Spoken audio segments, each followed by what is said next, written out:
51,000 dia gunakan untuk perkara personal dia. Dia bagi untuk kawan dia Indonesia, dia bagi untuk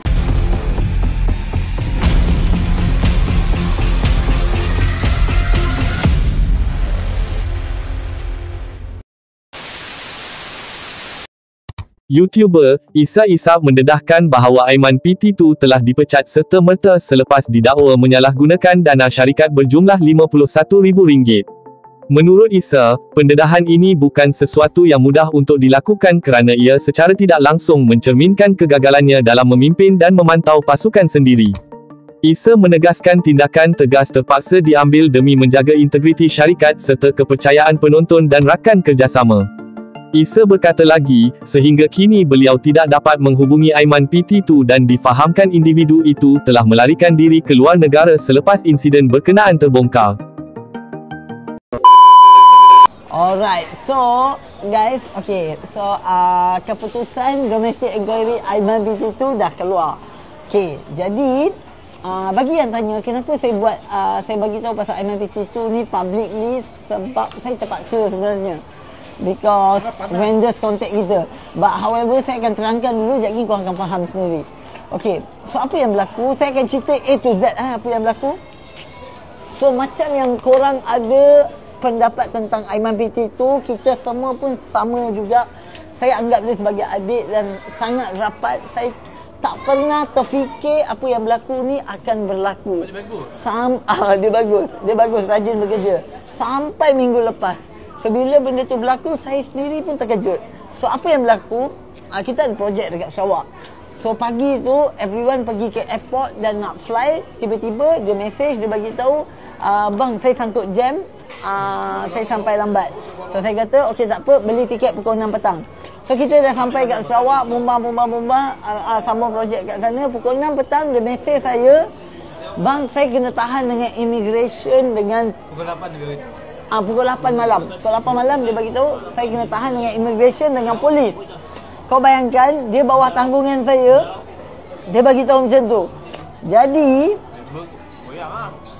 saya goyanglah. Dah kena tahan dengan immigration dengan polis. Dia kata dia kawan dia bawa barang terlarang. Tapi ni projek syarikat. So saya tak terfikir pasal benda tu semua. Aku senuzon je. Saya fikir okey, mungkin dia ada orang lain ikut dia kat tepi. Lepas tu immigration fikir dia tu ada sekali, sebab tu dia kena tahan. So saya buat apa? Kita mula cari dia lah. Saya minta staff company saya untuk pergi cari dia. Tapi tak jumpa. Datang ke polis KLIA tak jumpa. Tanya dengan polis KLIA tak jumpa. Report kat balai polis. Lepas tu polis KLIA 2 pergi ke balai immigration KLIA, semua tak jumpa. Dia pun jadi one tick sahaja. Lepas tu tiba-tiba dalam malam macam tu kan, family dia, isteri dia contact. Dia tanya Aiman mana. Dia dah 3 bulan tak balik rumah. Itulah bermulanya satu tanda soal kat saya.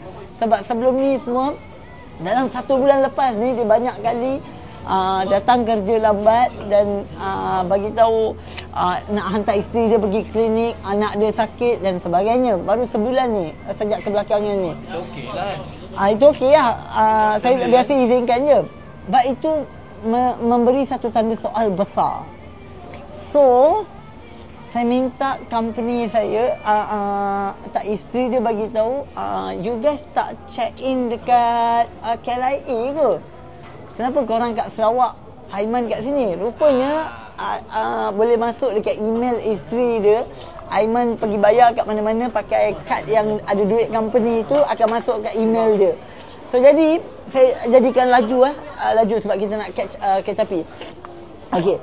So isteri dia bagi tahu ada dekat location ni. Dia baru check in. So staff company saya semua pergi ke sana. Tengok-tengok dia ada dekat situ dengan seorang lagi, tapi tu urusan personal dia. So rupa-rupanya yang dia bagi tahu kena tahan immigration, polis tu semua salah, tipu. Dia tipu lah. Sebab itu tak masalah besar. Saya tak perlu ambil tindakan drastik apa-apa ataupun bagi announcement dekat social media berkenaan dia. Sebab benda tu kita boleh settlekan dari dalaman sahaja.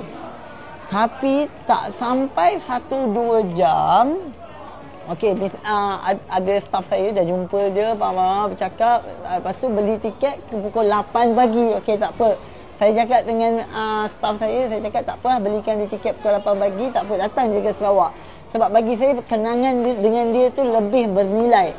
Setakat dia tipu 1 kali 2 kali tu boleh boleh tambah baik pakai boleh tambah baik pakai ethic improvement program dalam HR ke apa-apa. Tapi sebelum 8 pagi tiba-tiba saya dapat satu lagi berita, itulah membuatkan saya panik. Di mana staff company saya, orang kontak terus dengan family dia dan tengok rupanya waktu kita buat projek kolam atas pokok tu kan, 17 hari saya duduk dalam kemah. Saya duduk dalam kemah dengan orang ni semua, saya duduk. Bukan yang tu dulu. Isteri dia tanya dengan HR, korang pergi Indon ke? Sebab malam tu juga tiket flight dia beli. Yes. Okey, macam ni. Okey, sorry, saya tersilap sikit. Okey. Sepatutnya pukul 8 pagi dia fly ke Sarawak kan. Tiba-tiba Aiman beli tiket pergi ke Indonesia. Itu yang pukul 8 pagi tu. So time tu kita retrieve, kita tak pergi ke Indonesia pun sebab tak ada projek kat sana untuk bulan ni. Kita ke Sarawak. So baru kita mula kaji balik, rupanya dekat Aiman ni ada 232,000. Setiap kali saya tanya dengan dia, receipt semua dah submit dah dekat office. Dia kata dah bang, dah. Bila finance tanya lah, dia cakap dengan finance yang abang saya cakap tak payah submit sekarang. Dan dah ada duit dekat tangan dia 230,000. But however, bukan semua duit, bukan semua duit dia salah guna ke apa kan. But pagi tu saya dapat tahu daripada family dia, rupanya waktu ini yang membuatkan saya update online. Rupanya dekat waktu dia ambil duit untuk projek, dia gunakan duit tu untuk kegunaan personal dia. Contohnya, apa yang saya tahu pagi tu baru tahu pasal benda tu. Ni 7 hari dah kumpul semua benda. But pagi tu saya dapat tahu yang waktu kita buat projek dekat Terengganu, 17 hari yang saya duduk dekat kemah tu, dia minta izin saya. Dia cakap makcik dia sakit dekat Terengganu. Rupanya dia duduk dalam hotel 17 hari dengan kawan dia. 17 hari duduk hotel pakai duit company GX Bank tu. Okey. Ni dah membuatkan something wrong lah kan. Something wrong yang sangat besar. Yang tu saya terasa. Setakat etik problem tu saya tak terasa. But mencuri saya terasa. Tapi saya tak confirmkan dulu. Saya fikir okey, dia ni pun saya bagi gaji tinggi. So mungkin dia mampu kot nak duduk 17 hari kat hotel. Mungkin dia tak selesa duduk dalam kemah. Husnuzon, it's okay. Pagi tu office saya, finance saya contact setiap satu vendors kita yang kita kerja sama. Rupanya banyak vendors yang dia tak bayar. Faham tak? Dia tak bayar. Team Pokli dia belum bayar lagi. Homestay dia tak bayar lagi. Skylift dia tak bayar. Tapi dekat situ dia declare semua dia dah bayar. Rupanya selama ni dia beli satu buku bil dan dia tulis sendiri. Itu against the company SOP. Dia tulis sendiri tentang perbelanjaan. So jadi saya terpaksa update online sebab banyak vendors dah mula contact office. So saya update online, okey, ada ketirisan duit yang berlaku 220,000, time tu 220,000 yang kita confirm. So rupanya total 230,000. Tapi bukan 230,000 dia salah guna. So daripada report ni, hari ni saya dapat daripada semua 230,000 ni ya. China je ada declare yang kita. Okey. 128,000 memang digunakan untuk projek. 49,000 pembelanjaan tertunggak daripada 230,000 49,000 tak ada resit. 51,000 dia gunakan untuk perkara personal dia. Dia bagi untuk kawan dia Indonesia, dia bagi untuk family dia, dia invest dalam forex dan banyak transaksi-transaksi hotel. Dia pergi ke hotel. So 51,000 yang fraud. 49,000 lagi tak tahu pembelanjaan untuk apa sebab tak ada resit. 128,000 memang untuk projek ada resit. Okay. So itulah sebab saya terpaksa bagi announcement online sebab banyak vendors-vendors untuk projek-projek yang dia handle duit. Banyak vendors-vendors yang dah mula kontak syarikat. Jadi saya tak nak nama baik tim ni rosak disebabkan dia tak bayar. So bila saya buat announcement macam tu, dah mula dah semua vendors-vendors hantar receipt dekat email company kita info@aisap.com. Diorang dah hantar-hantar dan kita settlekan je bill. Kita settle bill. So selesai kat situ. Hari ini disebabkan DI memang terbukti yang dia rembat RM51,000 ni. Jadi saya buat keputusan untuk buang dia serta-merta dan mengambil tindakan undang-undang yang selayaknya. Kenapa? Faham tak kenapa saya dengan diorang ni saya dah bagi tahu dah. Awal-awal saya dah bagi tahu kat diorang ni. Kali ni projek baru kita ni, kali ni tim baru ni, kali ni saya takkan backup siapa-siapa. Kau buat salah, aku akan bagi statement apa yang kau buat. Faham tak? Sebab benda ni dah pernah berlaku dekat saya sebelum ni punya grup. Jadi depan Aiman juga kan? Yes. Aiman pun saya bagi tahu. Waktu saya hire diorang ni je saya dah bagi tahu. Kau buat hal, saya akan bagi tahu apa yang kau buat sebab benda tu tak boleh efek syarikat, tak boleh efek orang lain. Kalau Aiman buat punya hal, nama diorang ni dengan saya yang busuk, tak boleh macam tu. Jadi kena buat statement dan benda tu saya dah bagi tahu dekat diorang semua waktu saya hire awal-awal dulu. So tanya dengan Aiman PT tu pun dia tahu. Saya dah bagi tahu. Kau buat hal, saya akan bagi statement supaya benda tu tak efek pada orang lain. Sebab saya lebih sekarang ni, buat masa sekarang saya lebih pentingkan tentang semua orang berbanding individu. Sebab mistake ni saya dah buat dalam grup sebelum ni.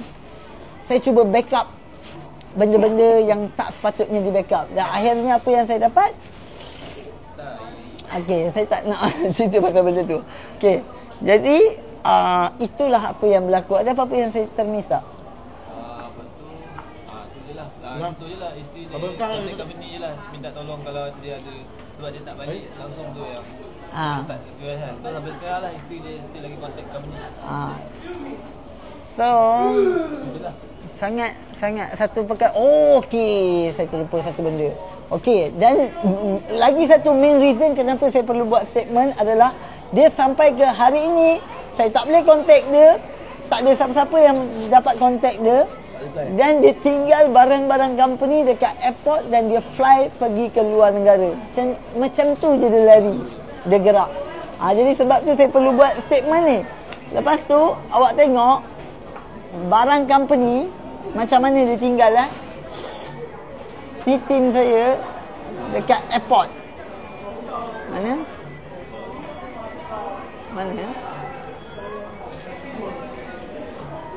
Adik, saya jumpa motor Aiman tu Okey, adalah satu video staff saya hantar kat saya. Dia tinggalkan barang dia tinggal phone syarikat, phone company tu semua dekat atas motor dia dan dia parking kat KLIA macam tu je. Itu pun kita so itulah segalanya tentang Aiman PT tu dan saya harap korang tak semakkan saya lagi tanya tentang Aiman PT tu sebab kita tengah fokus untuk projek-projek akan datang. Okay, bye, love you.